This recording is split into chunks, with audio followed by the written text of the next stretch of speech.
Hello everyone, welcome है आपका हमारे चैनल एसएससी बुक एसबी में। आज हम देखने वाले हैं अपने एनटीपीसी के रफ्तार सीरीज में जीके जीएस हिस्ट्री की 5वीं क्लास। तो ये 5वीं क्लास का टॉपिक है हमारा जैन धर्म और बौद्ध धर्म, जैनिज्म एंड बौद्धिज्म। तो ये 120 दिन में हमारी 11वीं क्लास है। इससे पहले की क्लास आपने नहीं देखी तो उसका लिंक जो है वो डिस्क्रिप्शन में है, आप जाके उसे भी देख सकते हैं।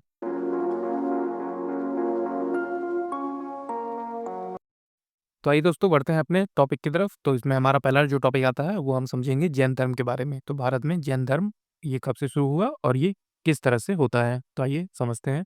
तो पहले देखते हैं इसका परिचय।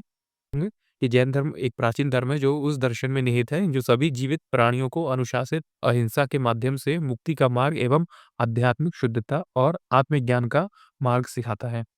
तो ये काफ़ी इम्पोर्टेंट है आपके लिए जानना जैन धर्म जो है वो किस तरह से उत्पत्ति हुई थी, जैन धर्म की उत्पत्ति कब से हुई।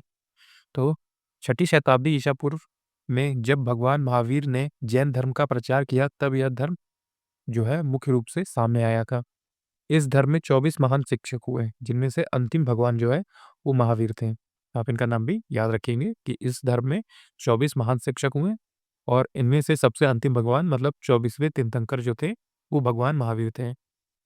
इस 24 शिक्षकों को तीर्थंकर के नाम से जाना जाता है। वे लोग जिन्हें अपनी जीवन में सभी ज्ञान और मोक्ष प्राप्त कर लिए थे और उन्हें इसका प्रचार किया था, तो उन्हीं को जो है तीर्थंकर के नाम से जाना जाता था। और ये इसमें 24 थे, जैन धर्म में 24 तीर्थंकर थे। आगे हम उनके नाम भी देखेंगे। अगला पॉइंट क्या आता है, प्रथम तीर्थंकर जो है वो ऋषभनाथ थे। तो आप इनका भी नाम याद रखें कि प्रथम तीर्थंकर जो है वो ऋषभनाथ थे और लास्ट मतलब कि 24वें तीर्थंकर जो है भगवान महावीर थे। जैन शब्द जिन या जैन से बना है जिसका अर्थ होता है विजेता। तो जैन शब्द जिन या फिर जैन से बना है जिसका अर्थ होता है कि किसी चीज को विजय प्राप्त करना या फिर विजेता। आइए आगे बढ़ते हैं और जानते हैं वर्धमान और महावीर के बारे में। तो 24वें तीर्थंकर वर्धमान महावीर का जन्म 540 ईसा पूर्व वैशाली के निकट कुंडग्राम गांव में हुआ था। यह एक ज्ञानत्रिक वंश के थे और मगध के शाही परिवार से जुड़े थे। तो आपने देखा कि जो महावीर थे वो 24वें तीर्थंकर, उनका था जन्म 540 ईसा पूर्व में वैशाली के निकट कुंडग्राम गांव में हुआ था। वह ज्ञानत्रिक वंश के थे और मगध के शाही परिवार से जुड़े थे। उनके पिता सिद्धार्थ ज्ञानेत्र क्षत्रिय वंश के मुखिया थे और उनकी माता त्रिशाला वैशाली के राजा चेतक की बहन थी। अगला पॉइंट है, 30 वर्षीय आयु में उन्होंने अपना घर त्याग दिया और एक तपस्वी बनने चले गए थे बाहर। उन्होंने 12 वर्ष तक तपस्या की और 42 वर्ष की आयु में कैवो अर्थात दुख और सुख पर विजय प्राप्त की नामक सर्वोच्च आध्यात्मिक ज्ञान प्राप्त किया। तो जब वो अपना घर 30 वर्ष की एज में छोड़ के गए थे और 12 वर्ष के बाद तपस्या के बाद आए तो वो 42 वर्ष के थे और उस आयु में उन्होंने कैवल्य जिसका अर्थ होता है कि सुख और दुख पर जो है विजय प्राप्त कर ली। मतलब कि ना उन्हें बहुत ज़्यादा दुख सताएगा और ना ही वो बहुत ज़्यादा खुश होंगे। तो इस पे उन्होंने विजय प्राप्त कर ली कि सब कुछ नॉर्मल रहना चाहिए जीवन में। तो इसी नामक सर्वोच्च आध्यात्मिक ज्ञान उन्हें प्राप्त हुआ। आगे बढ़ेंगे, देखते हैं। उन्होंने अपना पहला उपदेश पावा में दिया था। तो ये काफ़ी इंपॉर्टेंट है, याद रखेंगे। इन्होंने अपना पहला उपदेश जो है वो पावा में दिया था। प्रत्येक तीर्थंकर के साथ प्रतीक जुड़ा था और महावीर का प्रतीक सिंह था। तो जो हमारे 24 तीर्थंकर थे जैन धर्म में, उन सभी के साथ एक प्रतीक चिन्ह जो है उनके साथ जुड़ा रहता था और महावीर के साथ जो प्रतीक चिन्ह था वो सिंह था। सिंह मतलब शेर था। आगे बढ़ते हैं। अपने उद्देश्यों की पूर्ति के लिए उन्होंने कौशल, मगध, मिथिला, चंपा आदि प्रदेशों का भ्रमण किया था। 468 ईसा पूर्व में वो 72 वर्ष की आयु में बिहार के पावापुरी में उनका निधन हो गया था महावीर का। आइए समझते हैं कि इस धर्म की जो है उत्पत्ति का कारण क्या था। तो इस धर्म की उत्पत्ति का कारण था जटिल कर्म कांडों और ब्राह्मणों के प्रभुत्व के साथ हिंदू धर्म कठोर व रूढ़िवादी हो गया था। वर्ण व्यवस्था ने समाज को जन्म के आधार पर 4 वर्गों में विभाजित कर दिया गया था, जहां 2 कुछ वर्गों को कई विशेषाधिकार प्राप्त थे। तो कई विशेष अधिकार प्राप्त थे 2 उच्च वर्गों को। ब्राह्मण के वर्चस्व के खिलाफ क्षत्रिय की प्रतिक्रिया, लोहे के औजार के प्रयोग से उत्तर पूर्वी भारत में नई कृषि अर्थव्यवस्था का प्रसार हुआ था। आइए समझते हैं जैन धर्म के सिद्धांत जो है वो क्या थे। तो जैन धर्म के सिद्धांत क्या रहे थे।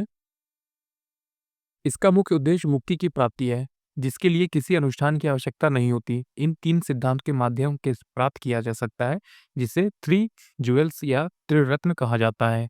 तो इन्हें थ्री ज्वेल्स या फिर तीन रत्न के नाम से जाना जाता है। तो पहला है जो है साम्यक दर्शन, फिर है साम्यक ज्ञान, फिर है साम्यक रचयिता, तो साम्यक चरित है। तो आप ये तीनों याद रखेंगे, साम्यक दर्शन, साम्यक ज्ञान और साम्यक चरित। तो ये तीन इंपॉर्टेंट है। आइए समझते हैं जैन धर्म के 5 सिद्धांत। तो जैन धर्म के 5 सिद्धांत यहाँ से भी क्वेश्चन पूछे जाते हैं। 3 रत्न से भी या फिर 3 ज्वेल से भी क्वेश्चन पूछे गए हैं। तो ये आप तीनों याद रखेंगे। और जैन धर्म के 5 सिद्धांत यहाँ से भी क्वेश्चन पूछे गए हैं। ऐसे क्वेश्चन पूछता कि इनमें से कौन से जैन धर्म के सिद्धांत में से एक नहीं है। तो ये आप पाँचों याद रख लीजिए, तो आपके लिए काफ़ी ज़्यादा इंपॉर्टेंट होगा। पहला है अहिंसा।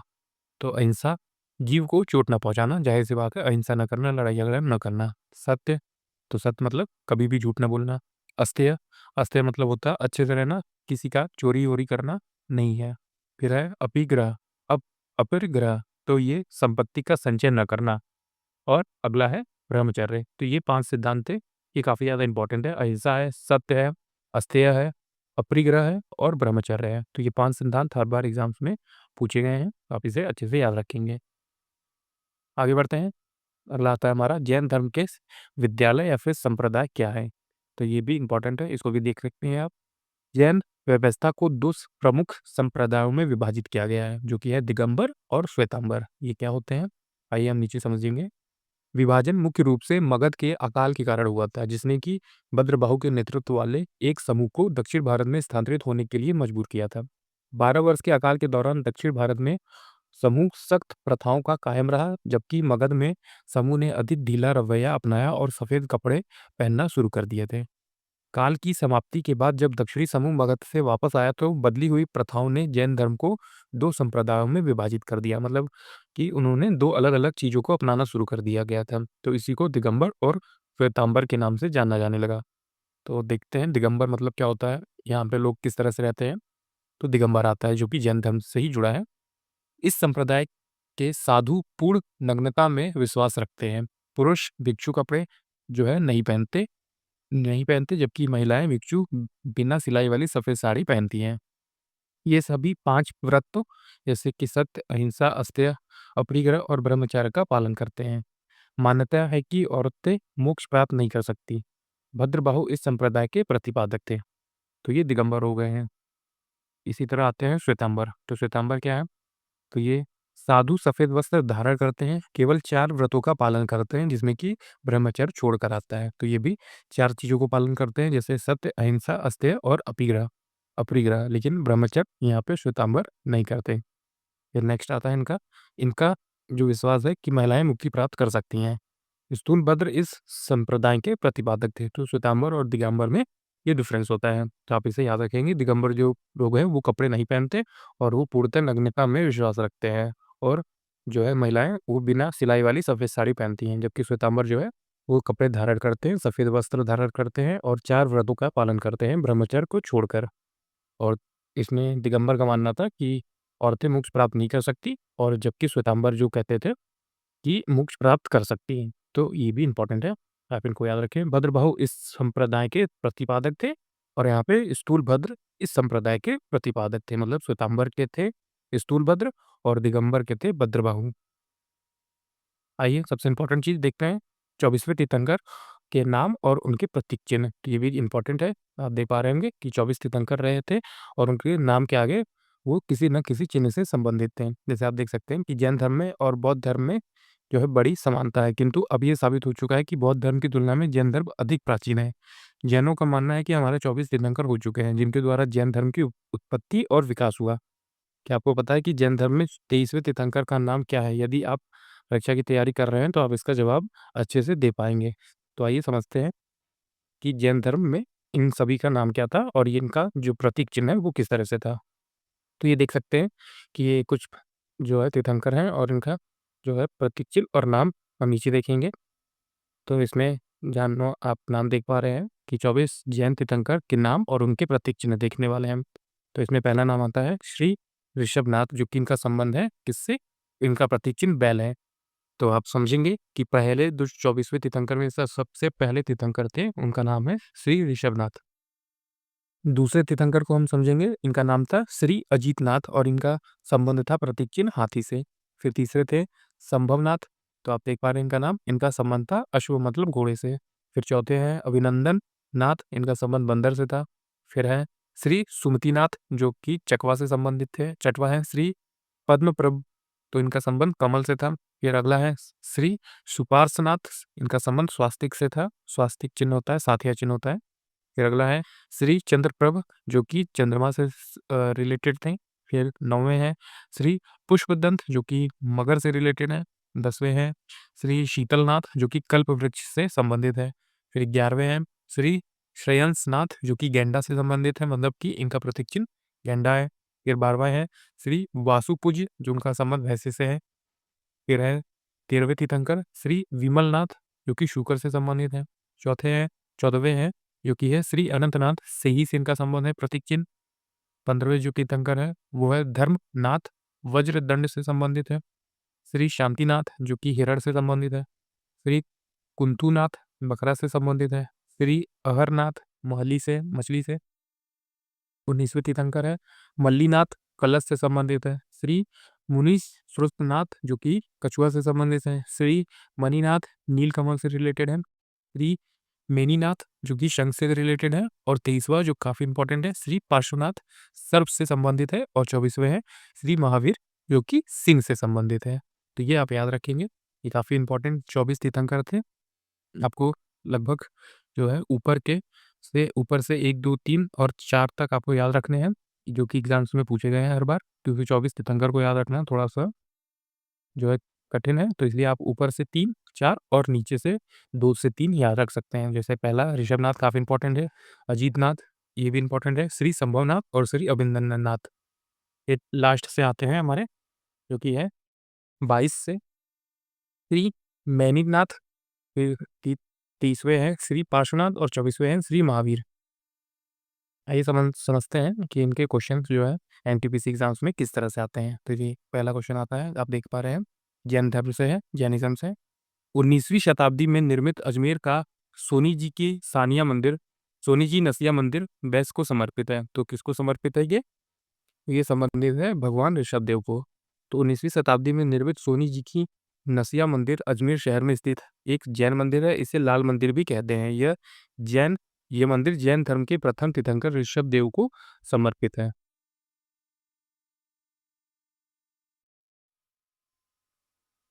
आइए समझते हैं हमारा नेक्स्ट क्वेश्चन।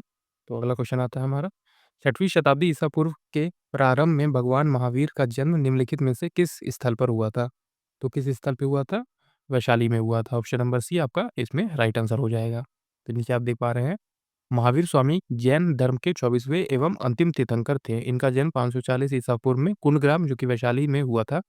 इनके पिता सिद्धार्थ जात्रक कुल के प्रधान थे और माता त्रिशला लिच्छवी राजा चेतक की बहन थी। विदित है कि जैन धर्म के संस्थापक एवं प्रथम तीर्थंकर ऋषभदेव थे। ये भी इंपॉर्टेंट क्वेश्चन है। आइए आगे बढ़ते हैं। अगला इंपॉर्टेंट क्वेश्चन आता है हमारा, भगवान महावीर का मूल नाम क्या था? तो इनका सभी को इनका नाम पता होगा, इनका नाम था वर्धमान। तो ऑप्शन नंबर डी आपका राइट आंसर हो जाएगा। कुछ लोग सिद्धार्थ भी टिक करके आते हैं, पर ये इनका जो है नाम नहीं था, ये ऑप्शन में दिया रहता, तो ज़्यादातर लोग इसी को टिक करते हैं, पर ये ऑप्शन गलत है हमारा। आप याद रखेंगे कि महावीर का नाम वर्धमान था।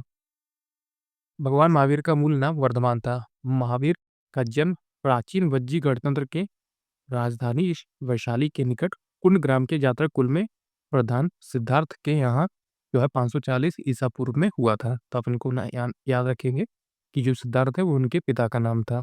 इनकी माता का नाम त्रिशला था, जो कि लिच्छवी राजकुमारी थी, और इनकी पत्नी का नाम यशोदा था। महावीर को जप्रीबंक के समीप ऋजुपालिका नदी के किनारे कैवल्य यानी कि सर्वोच्च ज्ञान होता है, कैवल्य का मतलब, वो प्राप्त हुआ था।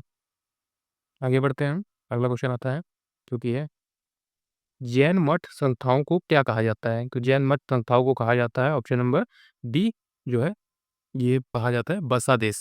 तो जैन धर्म के जो मठ है, संस्थान है, उनको किस नाम से जाना जाता है? बसादेश के नाम से जाना जाता है। ये भी इंपॉर्टेंट है, याद रखेंगे आप कि जैन मठ संस्थाओं को बसादेश या फिर बासदी के नाम से जाना जाता है। जैन धर्म के प्रथम तीर्थंकर ऋषभदेव थे और 24वें लास्ट थे महावीर स्वामी। आगे बढ़ते हैं, अगला क्वेश्चन है हमारा, जो कि है 24वें जैन तीर्थंकर का नाम क्या था? तो मैंने आपको बता दिया है कि इनका नाम था ऑप्शन नंबर डी महावीर। तो आप इसे अच्छे से याद रख सकते हैं कि 24वें जैन तीर्थंकर थे महावीर। आगे बढ़ते हैं, अगला क्वेश्चन आता है हमारा, दुखी है। त्रिरत्न की अवधारणा डैश से संबंधित है। तो किससे संबंधित है त्रिरत्न? तो ये है जैन धर्म से भी संबंधित है और ये बौद्ध धर्म से भी संबंधित है। आप इसे याद रखेंगे कि त्रिरत्न की जो अवधारणा है वो ऑप्शन में या तो जैन धर्म आएगा या तो बौद्ध धर्म आएगा, दोनों साथ में नहीं आएँगे। इसलिए आरआरबी ने इस क्वेश्चन को जो है कैंसल कर दिया था, क्योंकि तीनों में जो है दोनों में त्रिरत्न की अवधारणा ली गई है। तो आप इसे याद रखेंगे कि जैन धर्म के अनुसार त्रिरत्न है सम्यक दर्शन, साम्यक दर्शन और सम्यक आचरण। बौद्ध धर्म के अनुसार त्रिरत्न है बुद्ध, धम्म और संघ। तो ये दोनों में त्रिरत्न की अवधारणा देखी जाती है। और अगर ऑप्शन में आपको दोनों मिलते हैं तो बी और सी ऑप्शन आप चूज करेंगे। आगे बढ़ते हैं। अगला क्वेश्चन आता है हमारा, जो कि है निम्नलिखित के अनुसार किए जाने वाले धर्म एवं पवित्र पुस्तिका की कौन सी जोड़ी असंगत है, मतलब कि मैच नहीं कर रही है। तो ये आता है ऑप्शन नंबर सी जैन धर्म, जिसका संबंध उपनिषद से नहीं है। तो आप इसे याद रखेंगे कि जैन साहित्य का प्राचीनतम भाग आगम कहलाता है और जैन रचनाकारों के पुराण काव्य, रचित काव्य, कथा काव्य, रास काव्य आदि ग्रंथ की रचनाएं की हैं। तो ये इंपॉर्टेंट है। इस्लाम जो है कुरान से संबंधित है, ये इनका राइट है। इसी तरह सिख धर्म गुरु ग्रंथ साहिब से संबंधित है, ईसाई धर्म बाइबल से है। लेकिन जो जैन धर्म है वो उपनिषद से नहीं संबंधित है, वो आगम से रिलेटेड है। अब आइए बढ़ते हैं बौद्ध धर्म के बारे में। तो बौद्ध धर्म के बारे में समझते हैं हम लोग। तो आइए समझते हैं कि बौद्ध धर्म की उत्पत्ति जो है वो किस तरह से हुई थी। तो बौद्ध धर्म भारत में 2600 वर्ष पूर्व एक ऐसे जीवन पद्धति के रूप में शुरू हुआ जिससे कि व्यक्तियों को बदलने की क्षमता थी। यह दक्षिण और दक्षिण पूर्व एशियाई देशों के महत्वपूर्ण धर्मों में से एक था। यह धर्म इसके संस्थापक सिद्धार्थ गौतम थे, जिनका जन्म लगभग 563 ईसा पूर्व में हुआ था, लेकिन शिक्षाओं और जीवन के अनुभवों पे आधारित था। उनका जन्म जो है शाक्य वंश के शाही परिवार में हुआ था, जो कपिलवस्तु में लुम्बिनी में शासन करते थे और जो भारत और नेपाल की सीमा के पास स्थित है। आगे बढ़ते हैं। 29 वर्ष की आयु में गौतम ने घर छोड़ा और धन संपत्ति का जीवन त्याग करके तपस्वी जीवन शैली या फिर चरम आत्म अनुशासन को अपना लिया। लगातार 39 दिनों के ध्यान के बाद गौतम को बिहार के एक गांव बौद्ध गया में एक पीपल के पेड़ के नीचे बोधि मतलब कि ज्ञान की प्राप्ति हुई थी। बौद्ध ने अपना पहला उपदेश उत्तर प्रदेश के बनारस शहर में स्थित सारनाथ गांव में दिया था। इस घटना को धर्म चक्र परिवर्तन या धर्म चक्र का घूमना के नाम से जाना जाता है। 483 ईसा पूर्व में 80 वर्ष की आयु में उत्तर प्रदेश के कुशीनगर नामक स्थान पर उनका निधन हो गया। इस घटना को महापरिनिर्वाण के नाम से जाना जाता है। ये इंपॉर्टेंट है, आप इसको अच्छे से समझेंगे। आगे बढ़ते हैं। बौद्ध धर्म के सिद्धांत क्या है? तो बौद्ध धर्म में भी कुछ सिद्धांत है, तो आइए समझते हैं बौद्ध धर्म के सिद्धांत क्या क्या है। तो इसमें पहला है, बौद्ध ने अपने अनुयायियों की सांसारिक सुखों से लिप्त रहने तथा कठोर संयम एवं तप के अभ्यास को दो चरम सीमाओं से बचने को कहा है। इसके स्थान पर उन्होंने मध्य वर्ग बताया जिसका अनुसरण किया जाना चाहिए। उनके अनुसार जीवन में अपनी खुशी के लिए प्रत्येक व्यक्ति स्वयं जिम्मेदार है, जो बौद्ध धर्म के व्यक्तिवादी घटक पर बल देते हैं। बौद्ध धर्म की मुख्य शिक्षा जो है वो 4 आर्य सत्य या आर्य सचनी और अष्टांगी मार्ग या अनष्टांगिक मार्ग की मूल अवधारणाओं में जो है समाहित देखी जा सकती है। आगे बढ़ते हैं और आगे है बौद्ध धर्म के 4 आर्य सत्य कौन-कौन से हैं? तो इसमें पहला आता है दुःख, जो है संसार का सार है। फिर अगला है हर दुःख का एक कारण होता है। फिर अगला है दुखों का नाश हो सकता है और लास्ट चौथा इसे थांग मग्गा या फिर 8 मार्ग का अनुसरण करके प्राप्त किया जा सकता है। आगे बढ़ते हैं। आगे है बौद्ध ने मठवासियों और आम लोगों के लिए आचार संहिता भी स्थापित की थी, जिसे पंचशील या फिर पांचशील के नाम से जाना जाता है। उन्हें उनसे परहेज करने को कहा था। कौन-कौन सी चीज़ों को परहेज करने के लिए कहा था? तो इसमें चीज़ें आती है हिंसा, चोरी, यौन दुराचार, झूठ बोलना या फिर गपशप करना और नशीले पदार्थ जैसे ड्रग्स, शराब या फिर कोई भी नशीले पदार्थ को ना लेना। तो ये कुछ 4-5 चीज़ें थी जो आचार संहिता भी स्थापित किया था और इसे पंचशील के नाम से जाना जाता था और उन्हें जो है परहेज के नाम से और परहेज करने को कहा था। पंचशील यही 5 चीज़ें हो गई जो कि इंसान को नहीं करना है। आगे बढ़ते हैं। अगला चीज़ आता है प्रमुख बौद्ध ग्रंथ कौन से हैं? तो बुद्ध की मुख्य शिक्षाएँ मौखिक थी। उन्होंने 45 वर्षों तक शिक्षा दी और जिस समूह को संबोधित कर रहे थे, उनके अनुरूप अपनी शिक्षाओं को ढालते रहे। संघ ने शिक्षाओं को जो है कंठस्थ कर लिया तथा त्योहारों और विशेष अवसरों पर सामूहिक पाठ किया जाता था। प्रथम परिषद में शिक्षाओं का पुनः अभ्यास और प्रमाणीकरण किया गया था। 483 ईसा पूर्व में उन्हें 3 पिटकों में विभाजित किया गया था। उनकी शिक्षाएँ लगभग 25 वर्ष पूर्व पाली भाषा में लिखी गई थी। आगे बढ़ते हैं और यहाँ पे आता है 3 पिटक। तो उनके कुछ 3 पिटक थे, जैसे कि आप समझेंगे पिटक क्या होते हैं। विनय पिटक में भिक्षुओं और भिक्षुणियों को मठवासी जीवन पर लागू होने वाले आचरण और अनुशासन के नियम शामिल थे। तो पिटक में बुद्ध की मुख्य शिक्षा या धम्म समाहित है। इसे 5 निकायों या संग्रहों में विभाजित किया गया है। तो इसमें है जो है पहला आता है हमारा दीघा निकाय, फिर मज्क्धिमा निकाय, संयुक्त निकाय, अंगुत्तर निकाय और कुद्दक निकाय।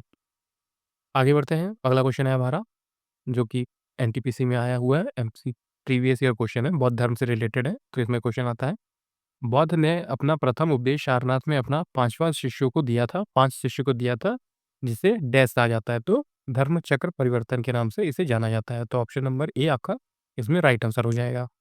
आप समझ गए होंगे इसमें आपका राइट आंसर क्या होगा, ए।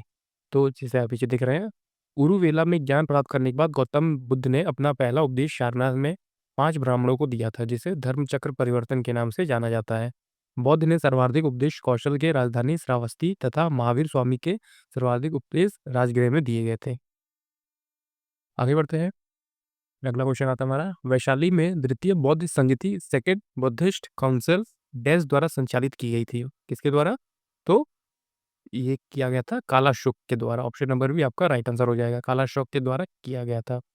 आगे अब देखते हैं, बौद्ध धर्म की संगतियाँ तथा उनके समकालीन शासक निम्नलिखित हैं। तो पहला देखते हैं बौद्ध संगति कब हुई थी। तो प्रथम बौद्ध संगति हुई थी और इसके अध्यक्ष थे महाकश्यप। तो महाकश्यप किसके समकालीन थे? तो अजातशत्रु के थे। और किस जगह पे हुई थी? राजगृह में हुई थी।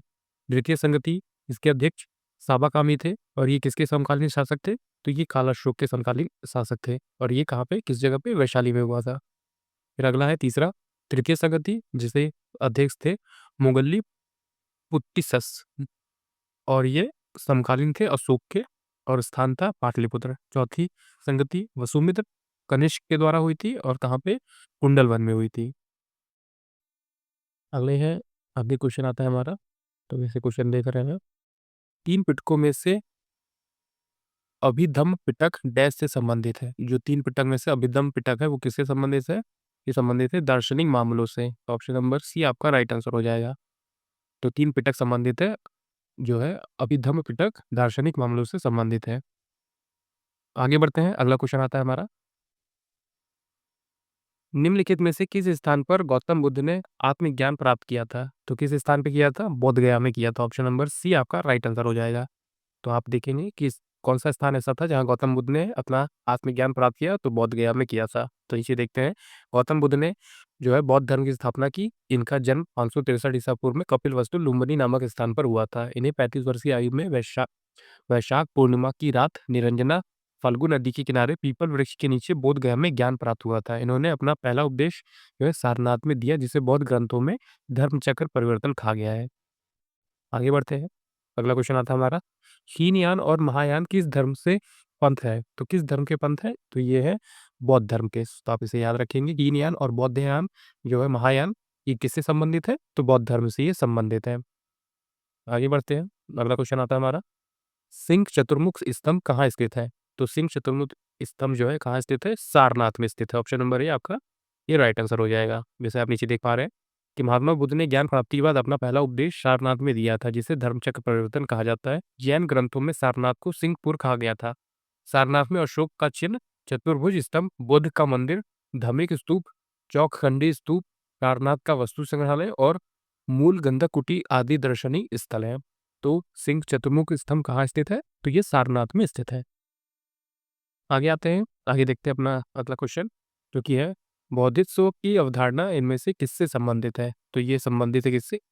महायान बौद्ध धर्म से।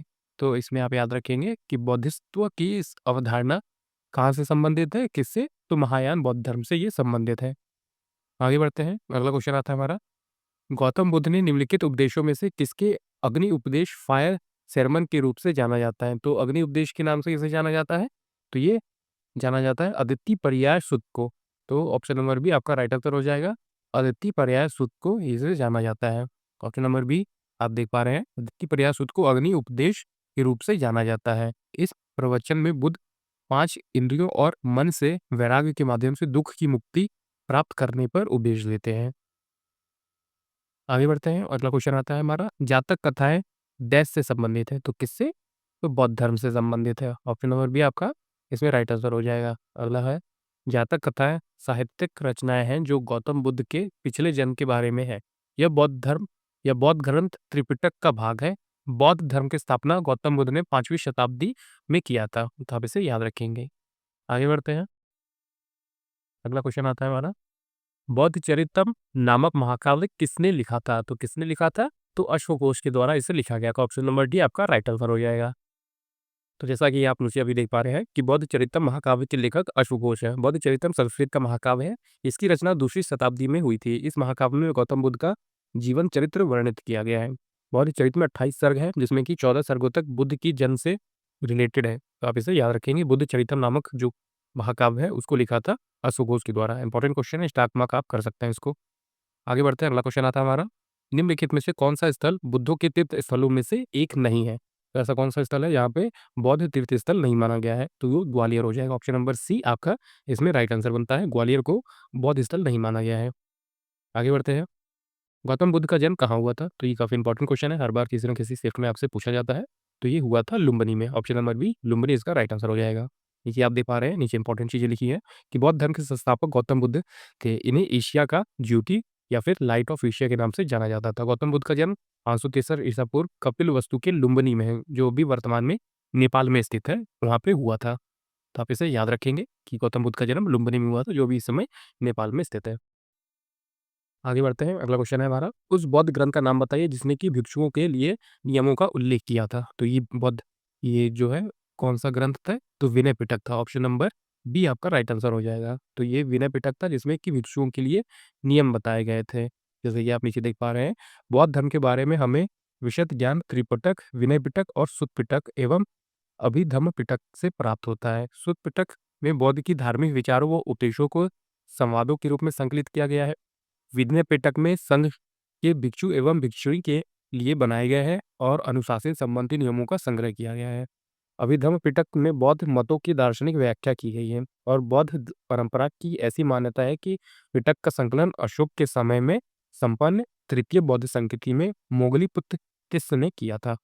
तो आप याद रखेंगे कि भिक्षुओं के लिए जो है रूल रेगुलेशन नियम जो है वो किसमें देखने को मिलते हैं? विनय पिटक में देखने को मिलते हैं। आगे बढ़ते हैं। अगला क्वेश्चन आता है हमारा, स्तूप क्यों बनाए गए थे? तो स्तूप क्यों बनाए गए थे? पवित्र स्मृति चिन्ह रखने के लिए। जैसे कि कोई अपने पवित्र स्मृति चिन्ह रखता है कि हम इसे पूजा करेंगे, इसको पूजेंगे, तो इसीलिए स्तूप बनाए जाते थे। आगे बढ़ते हैं। अगला क्वेश्चन आता है हमारा, गौतम बुद्ध को ज्ञान कहाँ पे प्राप्त हुआ था? तो ये भी इंपॉर्टेंट है, आप इसे हमेशा याद रखेंगे कि बोध गया में। तो बोध गया में पीपल के पेड़ के नीचे। तो आप इसे अच्छे से याद रखेंगे। बोध गया में पीपल का वृक्ष था और निरंजना नदी के किनारे पूर्णिमा का दिन था, वहां पे बोध गया में पीपल के वृक्ष के नीचे इन्हें ज्ञान प्राप्त हुआ था। आगे बढ़ते हैं।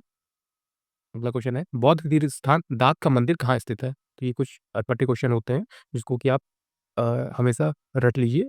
तो ऐसे क्वेश्चन आप याद रखेंगे, आपको रटने ही पड़ेंगे। तो इसका जो राइट आंसर हो जाएगा श्रीलंका हो जाएगा। Option number B Sri Lanka. तो बौद्ध तीर्थ स्थान दात का मंदिर माना जाता है श्रीलंका में, और ये स्थित है श्रीलंका में। जैसे आप नीचे देख पा रहे हैं कि बौद्ध तीर्थ स्थान दात का मंदिर श्रीलंका के कैंडी शहर में स्थित है। कैंडी के पूर्व राजशाही में शाही महल परिसर में स्थित इस मंदिर में महात्मा बुद्ध के दांत रखे गए थे। तो ये इंपॉर्टेंट क्वेश्चन है, आप इसे याद रख सकते हैं। आगे बढ़ते हैं। अगला क्वेश्चन है हमारा, बोरोबुडुर बौद्ध मंदिर कहाँ स्थित है? तो ये स्थित है हमारे इंडोनेशिया में। तो बोरोबुडुर बुद्ध मंदिर जो है वो इंडोनेशिया में स्थित है। आगे बढ़ते हैं। आज का हमारा जो है लास्ट क्वेश्चन है, निम्नलिखित में से कौन सा एक बुद्ध की शिक्षाओं का संग्रह है? तो बौद्ध की शिक्षाओं का संग्रह किसे माना जाता है? तो त्रिपिटक को माना जाता है। ऑप्शन नंबर डी आपका इसमें राइट आंसर हो जाएगा। जैसे नीचे देख पा रहे हैं आप, जो है त्रिपिटक बौद्ध धर्म का आधारभूत और मुख्य ग्रंथ है। भगवान बुद्ध के उपदेश 3 साहित्य खंडों में संकलित हैं, जिन्हें कि त्रिपिटक कहा जाता है। पहला है विनय पिटक, सुत्त पिटक और अभिधम्म पिटक। तो ये आपका राइट आंसर हो जाएगा, त्रिपिटक में हमें देखने को मिलता है। तो ये था दोस्तों आज का हमारा कंप्लीट वीडियो। इसमें मैंने आपको बताया कि जैन धर्म और बौद्ध धर्म से किस टाइप की चीज़ें पूछी जाती हैं आरआरबी एनटीपीसी के एग्जाम्स में, और जैन धर्म और बौद्ध धर्म को हमने बेसिकली जो है अच्छे से पढ़ा, समझा कि इस धर्म में कौन सी चीज़ें कहाँ से स्टार्ट हुई थी, किस वजह से स्टार्ट हुई थी। तो उम्मीद है आपको हमारी ये वीडियो पसंद आई होगी। अगर आपको हमारी ये वीडियोस पसंद आई तो हमारी इस वीडियो को एक लाइक ज़रूर कर दीजिएगा, और अपने आने वाले जो कि एग्ज़ाम है आरआरबी एनटीपीसी और ग्रुप डी के लिए हमारे चैनल एसएससी बुक एसबी को ज़रूर सब्सक्राइब कर लीजिए। हम ऐसे ही आपके लिए यूज़फुल वीडियोस लेके आते रहेंगे, जो आपके एग्ज़ाम टाइम में काफ़ी आपको हेल्प करेगी। तब तक पढ़ते रहिए और हमेशा अपने लक्ष्य की तरफ आगे बढ़ते रहिए।